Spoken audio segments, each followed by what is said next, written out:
Assalamualaikum warahmatullahi wabarakatuh. Apa kabar? Insya Allah kita semua senantiasa dalam lindungan Allah Subhanahu wa Ta'ala. Amin ya Rabbal Alamin. Pada kesempatan ini kita akan melanjutkan perkuliahan kita yang pada hari ini kita akan membahas Pancasila sebagai dasar negara. Ada 3 subpoin yang akan kita bahas. Yang pertama, kedudukan Pancasila sebagai dasar negara.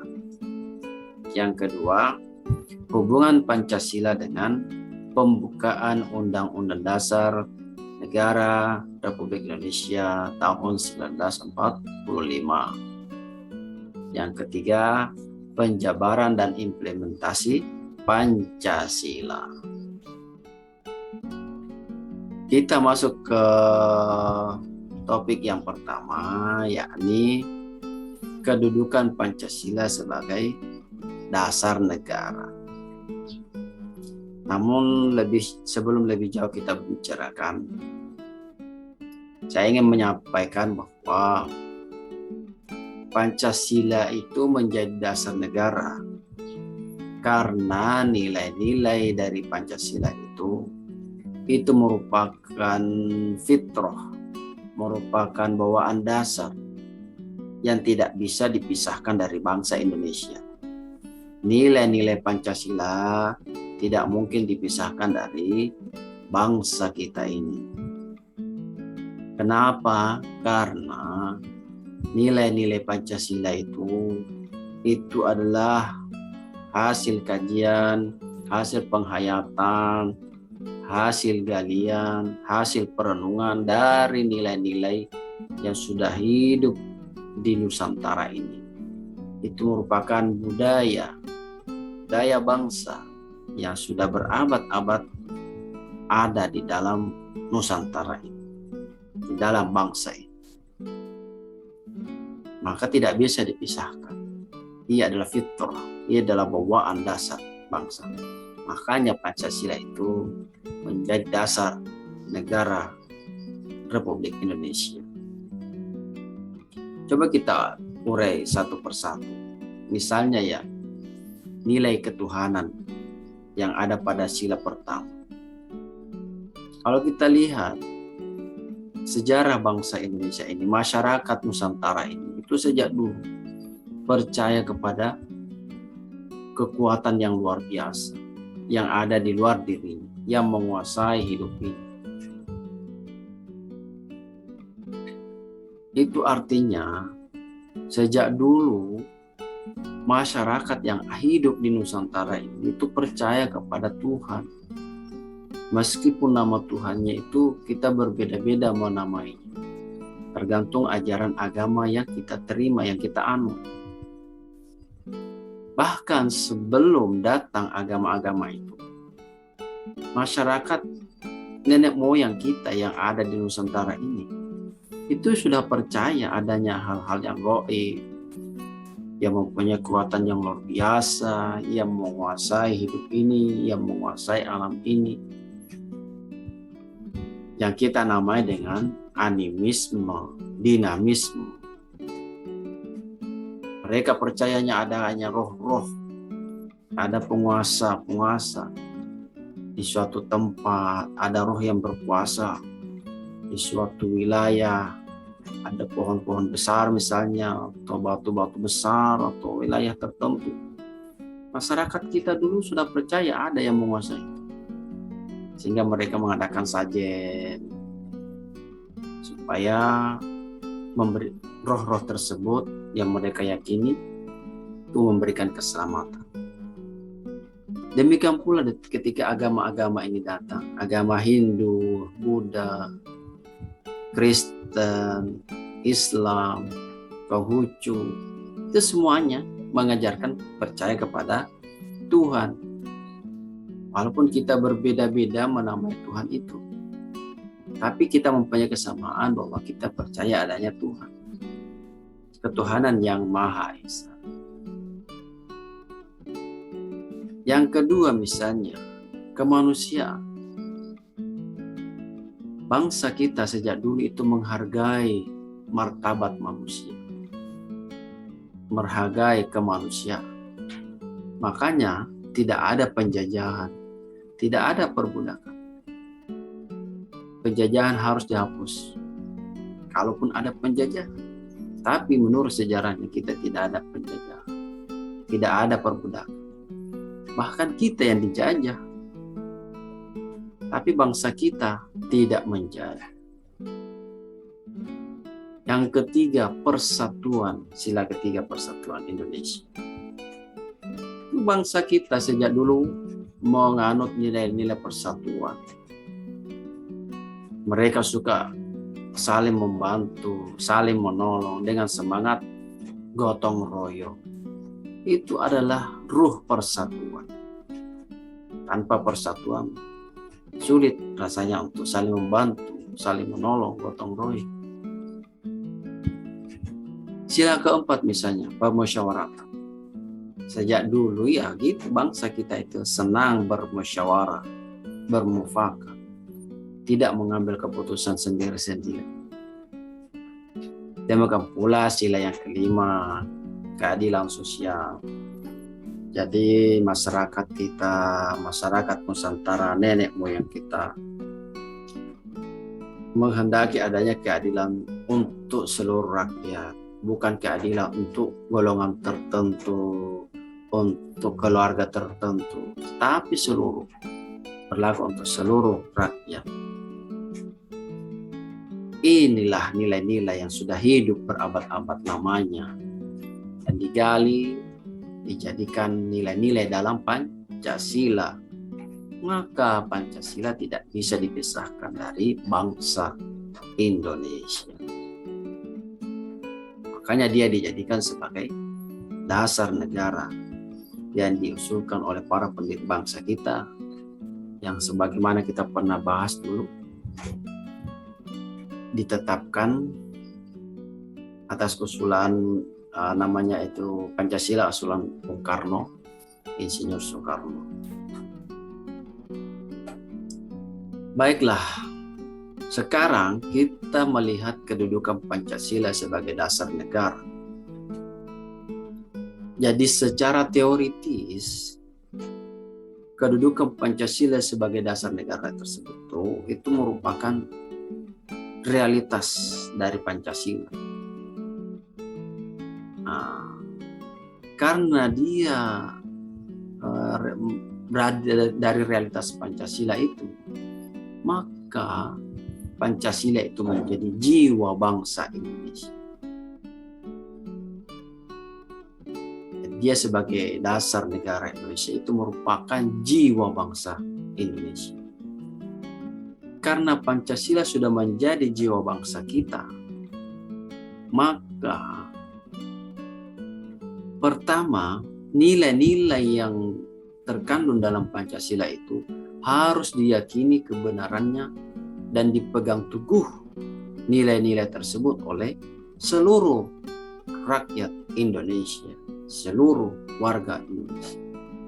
Kita harus meyakini nilai-nilai yang terkandung dalam Pancasila, meyakini kebenarannya dan memegang teguh kebenaran tersebut.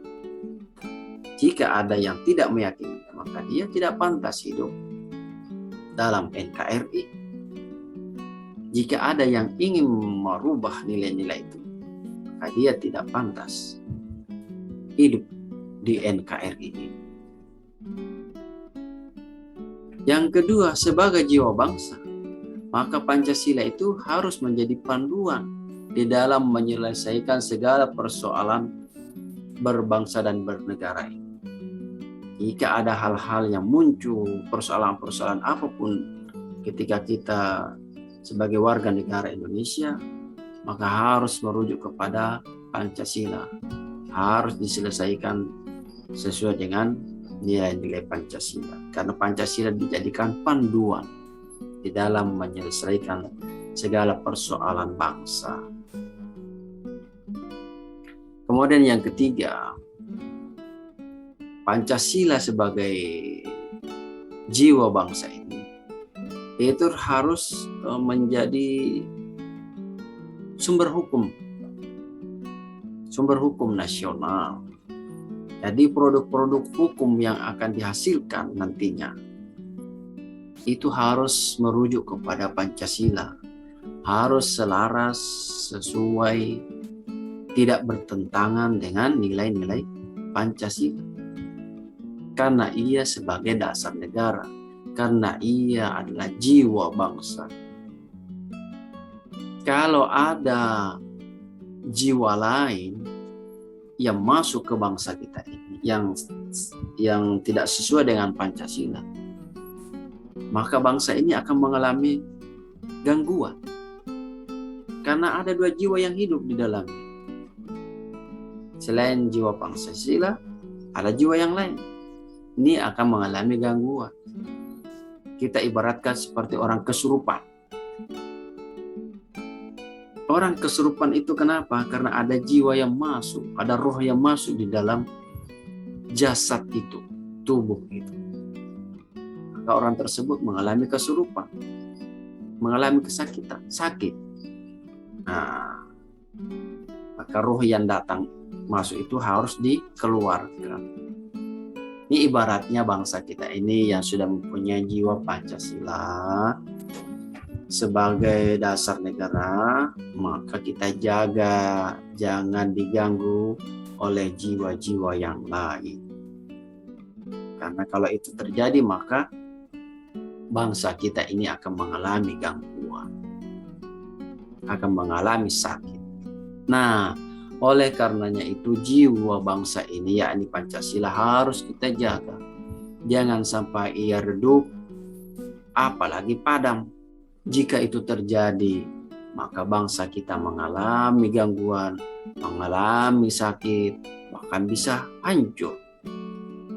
Maka jangan heran jika ada aksi-aksi, ada tindakan-tindakan yang melawan Pancasila, itu segera diatasi, segera diamankan supaya tidak berkembang. Itu dalam rangka apa? Dalam menjaga jiwa bangsa kita, yakni Pancasila, supaya bangsa kita ini tetap sehat, jauh dari gangguan, jauh dari sakit. Nah, itulah kedudukan Pancasila sebagai dasar negara. Nah, konsekuensi Pancasila sebagai dasar negara itu, maka Pancasila harus menjadi cita hukum bangsa kita, cita hukum nasional. Artinya, baik itu hukum-hukum yang tertulis mau hukum-hukum yang tidak tertulis, harus sesuai dengan nilai-nilai Pancasila. Semua hukum, baik tertulis maupun tidak tertulis, misalnya hukum tertulis itu Undang-Undang Dasar, dan hukum tertulis misalnya hukum adat, itu harus sesuai dengan Pancasila, tidak boleh bertentangan dengan nilai-nilai Pancasila. Oleh karenanya Pancasila harus menjadi sumber dari segala sumber hukum, karena ia sudah menjadi cita hukum nasional. Baik, itu topik yang pertama, kedudukan Pancasila sebagai dasar negara.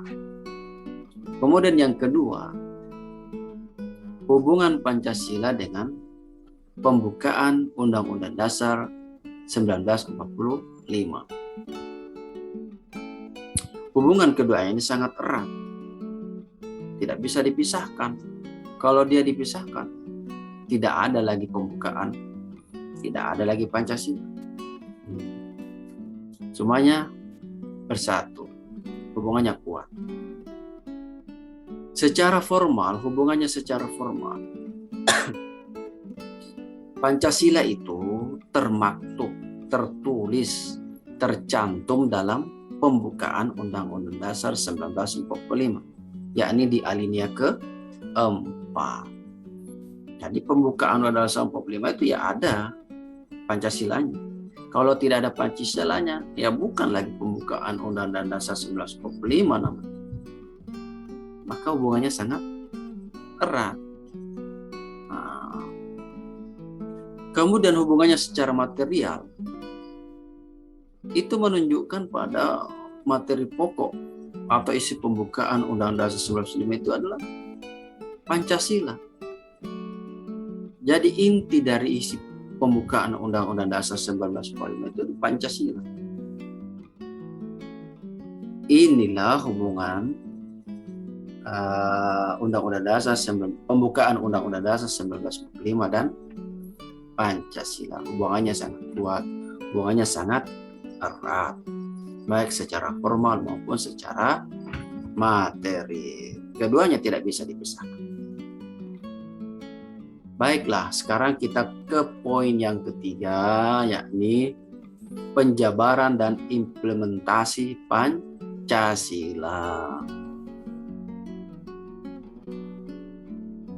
Jadi nilai-nilai Pancasila itu harus dijabarkan, harus diejawantahkan untuk diimplementasikan dalam bernegara. Tidak bisa kita laksanakan, implementasikan Pancasila itu kalau kita tidak menjabarkannya. 5 sila Pancasila itu masih umum, bersifat umum. Kalau tidak dijabarkan, akan mengalami kesulitan. Sama saja misalnya kita dalam agama Islam, kita mempunyai pedoman hidup, yakni Al-Quran. Kalau hanya Al-Quran, tidak ada penjelasannya, tidak ada penjabarannya, maka kita akan mengalami kesulitan dalam melaksanakan Al-Quran itu, dalam mengimplementasikan Al-Quran dalam kehidupan sehari-hari. Makanya Allah mengutus Rasulullah itu untuk menjabarkan Al-Quran itu sendiri, yang kita kenal dengan hadis-hadis Rasulullah. Hanya tidak cukup dengan Al-Quran, harus ada hadisnya yang merupakan penjelasan dari Al-Quran itu sendiri. Yang mana hadis-hadis Rasulullah itu sendiri sebenarnya wahyu. Jadi Rasulullah tidak ada bicara berdasarkan nafsunya, berdasarkan keinginannya, tapi merupakan tuntunan dari Allah Subhanahu wa Ta'ala. Nah, itu gambaran bahwa Pancasila itu perlu ada penjabaran. Nah, bagaimana caranya? Untuk mengimplementasikan Pancasila dalam berkehidupan berkebangsaan Indonesia ini, maka Pancasila itu dijabarkan dalam Undang-Undang Dasar 1945, di dalam pasal-pasal Undang-Undang Dasar 1945. Nah, situ dijelaskan, dijabarkan maksud dari nilai-nilai Pancasila itu. Baru kita bisa melaksanakan nilai-nilai Pancasila. Kita implementasikan dalam berkehidupan kebangsaan negara Indonesia. Kita memberikan beberapa contoh misalnya. Misalnya sila ke-1, ketuhanan yang Maha Esa. Itu misalnya dijabarkan di dalam Undang-Undang Dasar 1945, misalnya pertama, di alinea ketiga pembukaan Undang-Undang Dasar 1945 itu menyatakan bahwa atas berkat rahmat Allah yang Maha Kuasa. Jadi di situ disebutkan Allah. Itu berhubungan dengan sila ketuhanan. Artinya percaya kepada Tuhan, percaya kepada Allah. Yang kedua, pasal 9 Undang-Undang Dasar 1945 itu mewajibkan presiden dan wakil presiden yang terpilih itu bersumpah menurut agamanya. Artinya baik presiden maupun wakil presiden itu orang yang agamis, orang yang percaya kepada agama, bukan komunis, bukan ateis, bukan yang tidak percaya pada agama, tapi harus mempercayai suatu agama tertentu yang diakui oleh bangsa kita. Itu artinya ya berhubungan dengan sila pertama, ketuhanan yang Maha Esa. Artinya ya bangsa kita tidak menerima keyakinan komunis, tidak menerima keyakinan ateis yang tidak percaya kepada Tuhan. Kemudian contoh lagi pasal 24 ayat 2 Undang-Undang Dasar 1945. Itu menetapkan bahwa ada pengadilan agama di bawah Mahkamah Agung. Di persoalan-persoalan yang berhubungan dengan agama itu diadakan pengadilannya perkaranya disidangkan di pengadilan agama. Kemudian contoh yang keempat pasal 29 ayat 1 dan 2. Nah, ini tentang beragama ya. Jadi negara berdasarkan atas ketuhanan yang Maha Esa. Jadi negara Republik Indonesia itu berdasarkan kepada Tuhan, percaya kepada Tuhan yang Maha Esa. Kemudian menjamin rakyatnya, masyarakatnya untuk melaksanakan ajaran agamanya masing-masing. Jadi kita diberikan kebebasan, diberikan hak untuk melaksanakan ajaran agama yang kita anut, yang kita percayai. Nah, inilah penjabaran dari sila pertama, salah satu contoh di antara contoh ya. Kemudian misalnya sila kedua, kita ke sila yang kedua, kemanusiaan yang adil dan beradab. Itu dijabarkan dalam Undang-Undang Dasar 1945 bab 10A tentang hak asasi manusia. Di situ diterangkan bagaimana menghargai hak asasi manusia, bahwa manusia itu mempunyai hak asasi yang harus dihormati, dilindungi oleh bangsa. Terus sila ketiga, persatuan Indonesia. Misalnya dijabarkan dalam Undang-Undang Dasar 1945 itu tentang sila ketiga persatuan Indonesia. Pertama pasal 1 ayat 1 Undang-Undang Dasar 1945 itu menyatakan bahwa negara Indonesia itu adalah negara yang berbentuk republik. Jadi Indonesia ini bukan negara kerajaan, bukan negara kesultanan, tapi republik. Artinya bangsa kita ini dipimpin seorang presiden, bukan raja, bukan sultan, dan seterusnya. Kemudian pasal 18 misalnya. Jadi bangsa kita ini, NKRI ini itu terdiri dari provinsi-provinsi. Jadi bangsa Indonesia, negara Republik Indonesia ini sekarang terdiri atas 34 provinsi. Kemudian provinsi ini terdiri dari beberapa kabupaten dan kota, dan seterusnya, kecamatan, desa. Nah, semuanya ini mempunyai pemerintahan daerah, dan pemerintahannya ini diatur berdasarkan undang-undang. Jadi ini adalah bentuk persatuan. Tidak boleh misalnya provinsi A itu membuat aturan yang bertentangan dengan Pancasila. Gubernurnya misalnya gubernur suatu provinsi membuat pergub bertentangan dengan Pancasila. Tidak bisa. Walaupun ada peraturan daerah, perda-perda, itu peraturannya harus selaras sejalan dengan Pancasila. Nah, inilah contoh sila ketiga, penjabaran dari sila ketiga Persatuan Indonesia. Misalnya lagi kita ke sila keempat, permusyawaratan.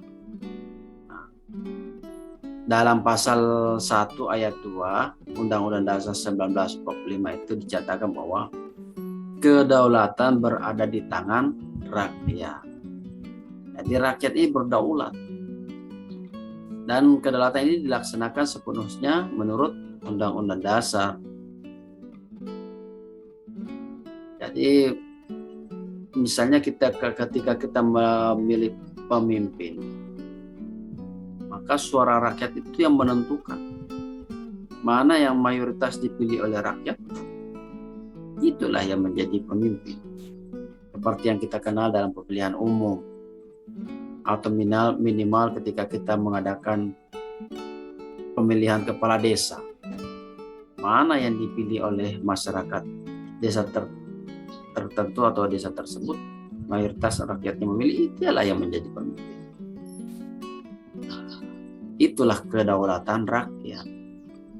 Tidak boleh suatu pemimpin hanya ditentukan oleh orang-orang tertentu, apalagi berdasarkan keturunan tertentu atau etnis tertentu. Tidak boleh.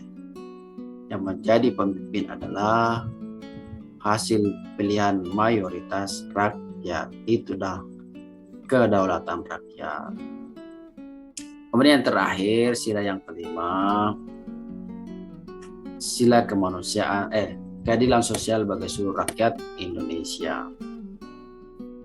Contohnya dalam Undang-Undang Dasar atau penjabarannya dalam Undang-Undang Dasar 1945 itu pasal 7B Undang-Undang Dasar 1945. Itu dinyatakan bahwa Mahkamah Konstitusi wajib memeriksa, mengadili, dan memutus dengan seadil-adilnya dalam proses pemberhentian presiden dan wakil presiden. Jadi misalnya presiden ada pelanggaran, melanggar Pancasila, melanggar Undang-Undang Dasar, kemudian dilaporkan ke Mahkamah Konstitusi, maka Mahkamah Konstitusi harus mengadilinya seadil-adilnya. Jadi kita harus adil baik kepada rakyat kecil maupun kepada presiden sekalipun. Harus adil. Jadi keadilan itu tidak memihak kepada orang tertentu, tetapi keadilan itu untuk seluruh rakyat. Keadilan sosial bagi seluruh rakyat Indonesia. Inilah antara lain contoh penjabaran nilai-nilai Pancasila dalam Undang-Undang Dasar 1945, sehingga kita bisa mengimplementasikannya dalam berkehidupan kebangsaan Indonesia. Inilah yang kita sampaikan pada kesempatan ini. Semoga bisa difahami, bisa diambil pelajaran. Kebenaran itu datangnya dari Allah semata. Kesalahan itu karena keterbatasan dan kekhilafan kami. Terima kasih atas perhatiannya. Wassalamualaikum warahmatullahi wabarakatuh.